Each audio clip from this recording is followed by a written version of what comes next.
నమస్కారం. రాజకీయ ముచ్చట్లు వీకెండ్ కామెంట్కి స్వాగతం. మన ఈ మధ్య రోడ్డు మీద వెళ్తుంటే ఇద్దరు కొట్టుకుంటున్నారు. వాళ్ళలో ఒకడు ఇంకొకడిని కొడుతూ ఏమంటాడంటే, నీ అమ్మ ఏ కులం రానిది, తోలు తీస్తా నా కొడక అని అంటున్నాడు. క్షమించాలి ఈ భాష వాడినందుకు.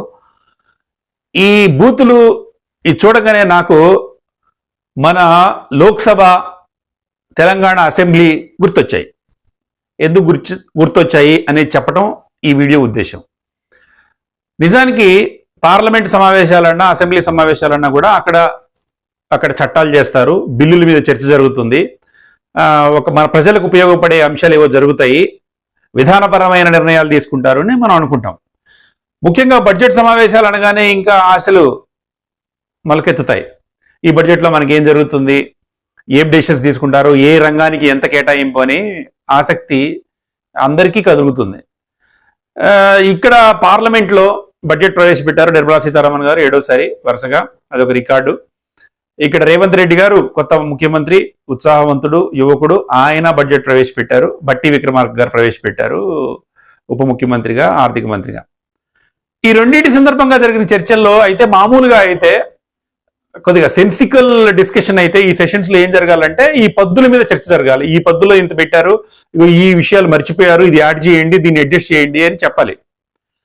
తెలంగాణ అసెంబ్లీలో ఆ దిశగా కొద్దో గొప్ప జరిగింది, కానీ లోక్సభలో కొంతమంది నాయకులు చేసిన ప్రసంగాలు అవన్నీ చూస్తే ఇదేంట్రా నాయన అనిపిస్తుంది.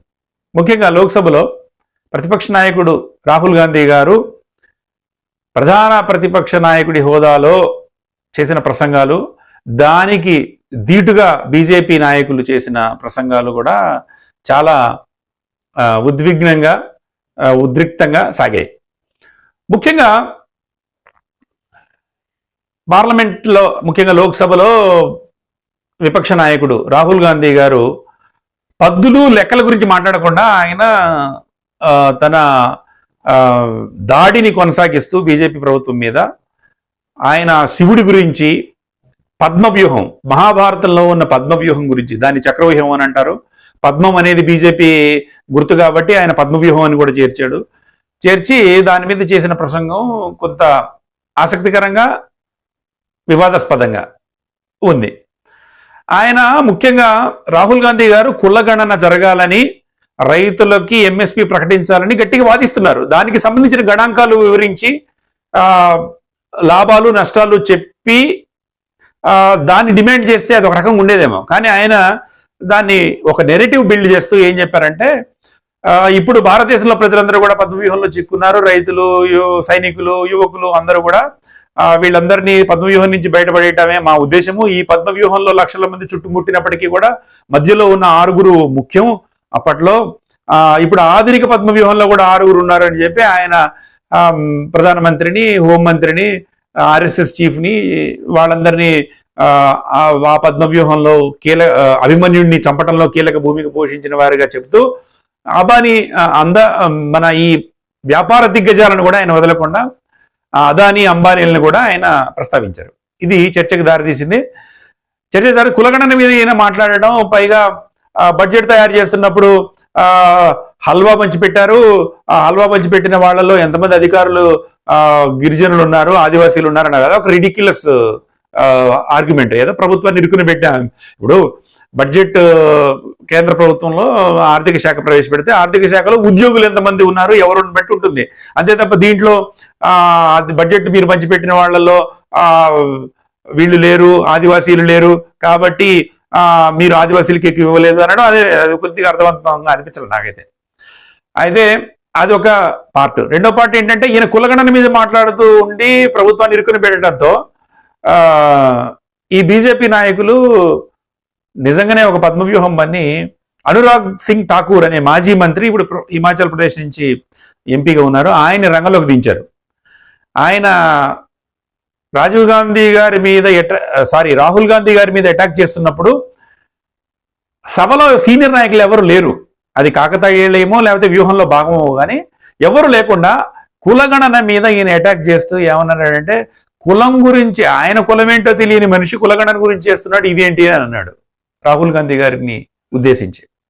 రాహుల్ గాంధీ గారి కులాన్ని ఆయన ప్రస్తావించినట్టు. దీని మీద చాలా గందరగోళం జరిగింది, సభలో జరిగింది, బయట జరిగింది. అయితే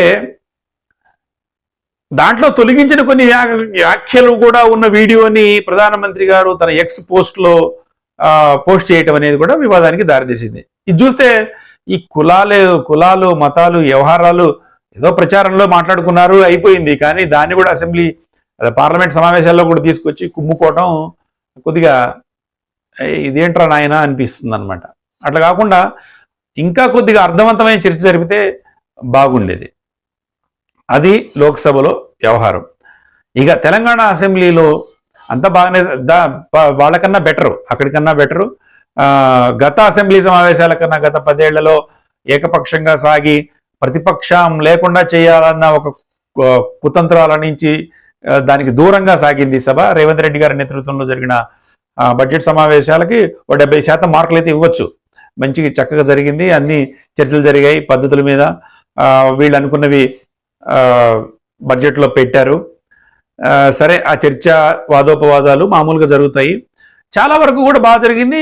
ప్రతిపక్ష నాయకుడు సభకు రాకపోవడం అనేది ప్రతిసారి ఒక ప్రశ్నార్థకమైంది. అయినా కూడా ప్రజల తీర్పుని కానీ బయట మీడియాలో వస్తున్న వార్తలు కానీ పట్టించుకోకుండా కేసీఆర్ గారు సభకు రాకపోవడం అనేది విచిత్రము, వింత, దారుణం, అన్యాయం, ఘోరం. అది అట్లుంచితే రేవంత్ రెడ్డి గారు చేసిన ఒక వ్యాఖ్య, కేసీఆర్ గారు సభకు రాకపోవటం మీద ఆయన మాట్లాడుతూ, ఆ వెనక కూర్చున్న 2 అక్కల్ని నమ్ముకుంటే ఇంతే ఉంటుంది, వాళ్ళు ఇక్కడ ముంచి అక్కడ తేలారు, వాళ్ళని నమ్ముకుంటే జూబ్లీ హిల్స్ బస్ స్టాండ్కి పోవాల్సి వస్తుందని ఆయన చేసిన వ్యాఖ్య, ఆయన చేసిన సూచన గందరగోళానికి దారితీసింది. సభలో విపక్షాలు తమ గడం ఎత్తడానికి, నిరసన తెలియజేయడానికి దారితీసింది. ఇది అవాయిడ్ చేయదగ్గదని అనిపించింది నాకు. అయితే ఇదేంటి వ్యూహాత్మకంగా అన్నట్టు రేవంత్ రెడ్డి గారు సబితా ఇంద్రారెడ్డి గారి మీద దాడి చేసిన సమయంలోనే డేట్స్తో సహా భట్టి విక్రమార్క గారు కూడా నేను లీడర్ ఆఫ్ అపోజిషన్ అయ్యే అవకాశాన్ని ఎడగొట్టిందని చెప్పి ఆయన కూడా అటాక్ స్టార్ట్ చేశారు. అంటే ఇదేదో గట్టి ప్లాన్తో చేసినట్టే అనిపించింది నాకు.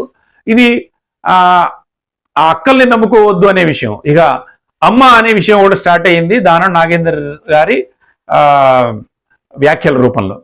ముందుగా తెలుగుదేశంలో ఉండే తర్వాత బీఆర్ఎస్లో ఉండే తర్వాత కాంగ్రెస్లోకి వచ్చిన ఈయన ఖైరతాబాద్ ఎమ్మెల్యే గారు ఇప్పటికీ రికార్డుల ప్రకారం అయితే బీఆర్ఎస్లోనే ఉండాలి. ఇంకా కాంగ్రెస్లోకి వెళ్ళటం అయిపోయింది, ఆయన పోటీ చేయటం అయిపోయింది, ఆయన పార్లమెంటరీ స్థానానికి కూడా పోటీ చేశారు.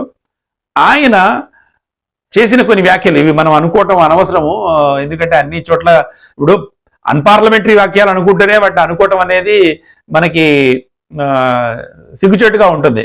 ఈ వీడియో ఆరంభంలో నేను ఒక సందర్భాన్ని ప్రస్తావించాలి కాబట్టి ఆ పదాలు వాడాల్సి వచ్చింది. అవి మనం వాళ్ళకి సభ్యత లేదని మనం కూడా సభ్యత లేకుండా చేసుకోకూడదు. ఆయన కూడా నియమ అనే పదం వాడారు, అది తప్పు కదా, తోలు తీస్తానన్నారు, ఇక్కడ తిరగనీయనన్నారు. ఇవన్నీ కూడా ఒక గూండాగిరి మాటలు. అది ఇక్కడ హైదరాబాద్లో ఎవరిని తిరగనీయకపోవటం అదంతా ఫూలిష్నెస్. ఎవరికి ఇది కర్ర ఉన్నవాడితే బర్రె అనే సిచ్యువేషన్ ఉంటే అది ఆటవిక పాలన అవుతుంది. దానికి భిన్నంగా అయితే ఇక్కడ నాకు ఆనందంగా అనిపించింది ఏంటంటే ఎంఐఎం ఎమ్మెల్యే అక్బరుద్దీన్ ఓవైసీ గారు దానం నాగేంద్ర గారు మాట్లాడిన తప్పు, ఆయన అట్లా మాట్లాడటం తప్పు, ఆయన క్షమాపణ చెప్పాలని అడిగారు. ఇది కరెక్ట్ పద్ధతి, ఎవరైనా తప్పు చేసినప్పుడు ఇది తప్పు అని చెప్పడం. సో మొత్తం మీద దానం నాగేంద్ర గారు ఏదో హైదరాబాద్ భాష ఇట్లే ఉంటుందనే యాంగిల్లో చెప్పారు, అదొక తప్పు. అయినా కూడా సభ ఒక రకంగా పోయింది. ఈ సభలో చర్చలు కూడా మంచిగా స్కిల్ యూనివర్సిటీ మీద జరిగింది. ఆ తర్వాత క్రీడా విధానం గురించి అద్భుతంగా జరిగింది. 2 క్రీడాకారులకు ఉద్యోగాలు ఇచ్చారు. కేసీఆర్ గారి హయాంలో జరగని పని ఇది, వాళ్ళు సిగ్గుతో తల ఉంచుకోవాల్సిన పని. అలాంటివన్నీ కూడా చాలా అద్భుతంగా చర్చలు జరిగినాయి. బీఆర్ఎస్ వాళ్ళు కొన్ని సహేతుకంగా, కొన్ని కారణాలు లేకుండా కూడా వాళ్ళు విమర్శలు చేశారు. విపక్షంగా వాళ్ళు ఏం చేయాలో చేశారు.